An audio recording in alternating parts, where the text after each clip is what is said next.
Hello, and welcome back to Talk About It in English. Today, we are going to fix one of the biggest problems you face every single day. It is a problem that happens at the office, at school, and even at the dinner table. It is the problem of the awkward silence. You know this situation well. You have been studying English for months. You know grammar, you know vocabulary, but then you walk into the kitchen at work or you sit down with a friend and they ask you a simple question. They ask, "How was your day?" And what do? You freeze. Your brain goes blank. You search for the perfect story, but you can't find the words. So you take the easy road. You smile, you nod, and say one little word. Good. Good. Just good. It was good. And that is where the conversation dies. The other person says, "Oh, that is nice," and then they walk away. You missed your chance. You missed a chance to practice English, and you missed a chance to connect with another human being. Exactly. Saying "it was good" acts like a stop sign. It tells the other person that you do not want to talk. It signals that you are closed for business. But we know that is not true. You want to talk. You want to explain your life. You just do not have the right pattern to do it. That stops today. In this episode, we are going to ban the word good. We are going to teach you a simple 3-step routine that will transform your answer. You will go from a one-word dead end to a short, interesting story that makes people want to keep talking to you. This is not just about grammar rules. This is about social survival. We are going to build a formula called the highlight, the feeling, and the bridge. If you use this formula, you will never feel stuck again when someone asks how your day was. Before we jump into the formula, I want to ask you to subscribe to the channel if you want to speak about your life in English, not just study it. If you are tired of textbooks and want to talk about real feelings, real jobs, and real problems, click that button so we can help you every week. Now let's talk about why answering this question is so hard. I think the reason it is hard is because the question is too big. When someone asks, "How was your day?" you think about everything. You think about waking up. You think about breakfast. You think about the traffic. You think about your emails. You think about lunch. It is too much information to translate. You are absolutely right. The mistake most learners make is that they try to summarize 12 hours of life in one sentence. That is impossible, even for native speakers. Or they do the opposite. They try to list everything. They say, "Well, I woke up at 7, then I brushed my teeth, then I missed the bus." And that is boring. I'm sorry to say it, but nobody wants to hear a list of your morning routine. Unless you saw a dinosaur on the bus, we do not need the chronological list. This brings us to step 1 of our new routine. Step 1 is called the highlight reel. The highlight reel. Think about a sports show or a movie trailer. They do not show you the whole game. They show you the most important moment. To answer, "How was your day?" you need to pick just one thing, one specific event. Just one. It does not have to be a huge event. You do not need to win the lottery or get a promotion. It just has to be one specific moment that stood out. Maybe it was a difficult meeting. Maybe it was a delicious sandwich you had for lunch. Maybe it was the rainstorm that soaked your shoes. Exactly. Stop trying to talk about the whole day. Pick one anchor. For example, if I ask you, "How was your day?" do not think about 9 a.m. to 5 p.m. Think about the one interaction that made you feel something. Maybe your boss gave you a compliment. That is your highlight. Or maybe your computer crashed and you lost an hour of work. That is your highlight. The first step to fluency is limiting your scope. Don't paint the whole building, just paint one brick. So rule number 1, pick one event. Let's practice this idea. I want you to listen to 2 examples. First, I will give you the bad example, where I try to list everything. Listen to how exhausting this sounds. Go ahead. How was your day? Well, it was okay. I woke up late and then I had coffee, but the milk was old. Then I went to work and answered emails for 3 hours. Then I had a meeting about the budget. Then I had salad for lunch. Then I came home. You see? I stopped listening after the old milk. It is just a list of facts. There is no story there. Now try it with the highlight reel method. Pick one thing. Okay, let me try again. How was your day? It was interesting.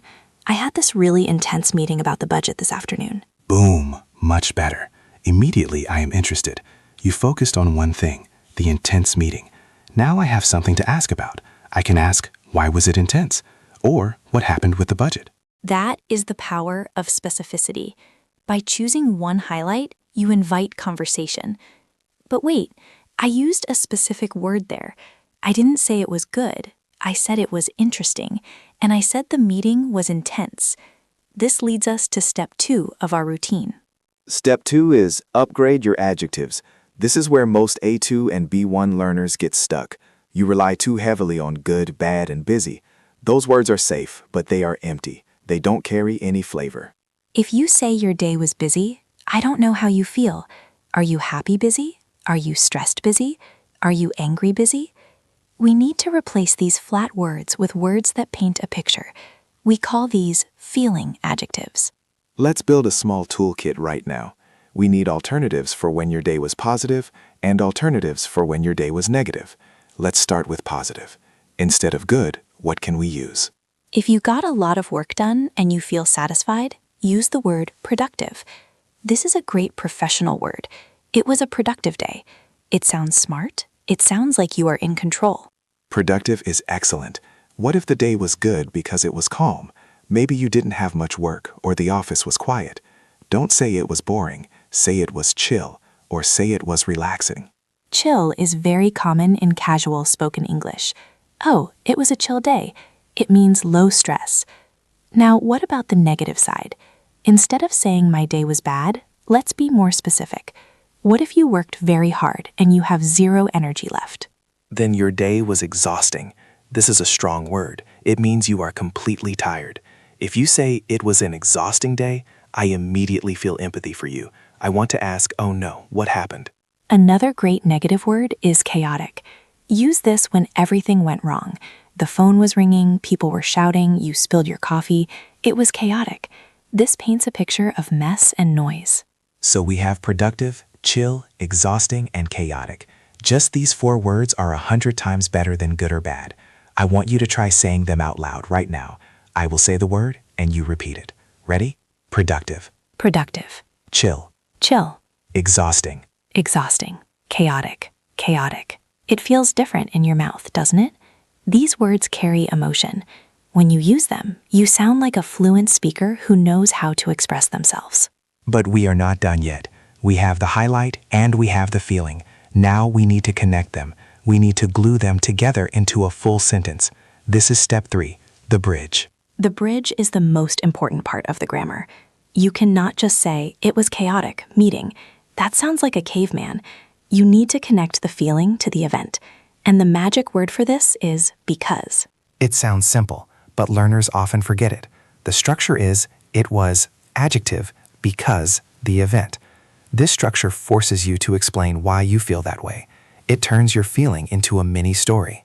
Let's look at an example. Imagine your highlight is that you finally finished a big project.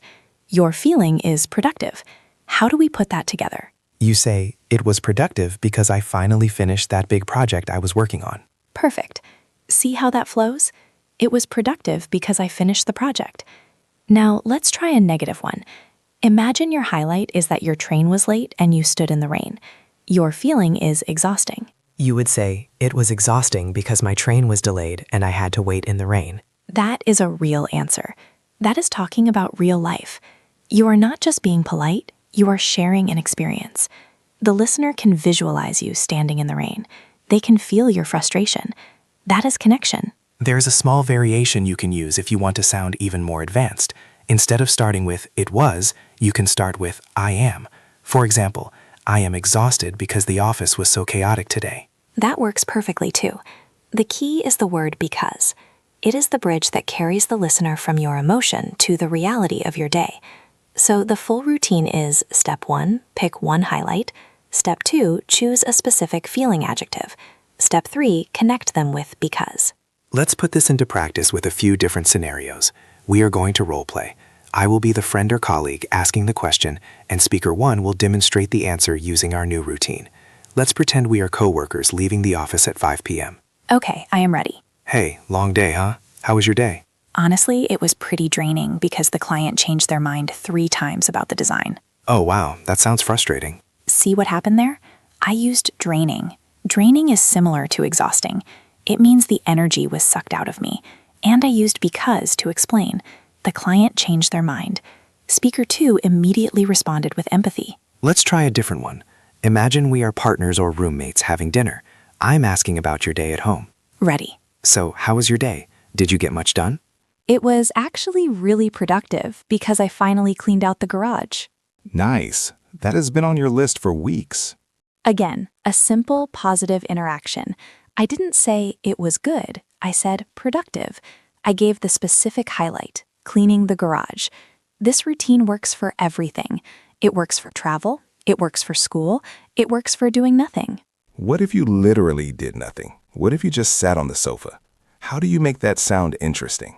You use the word relaxing or chill.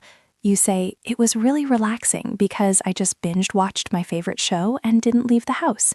That is a valid answer. In fact, telling people you did nothing is a great way to bond.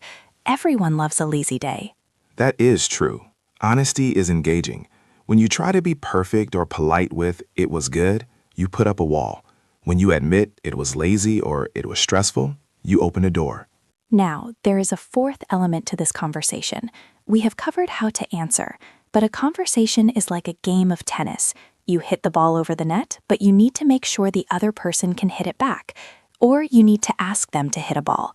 We call this the boomerang. The boomerang is how you return the question. After you finish your sentence using because, you cannot just stop talking.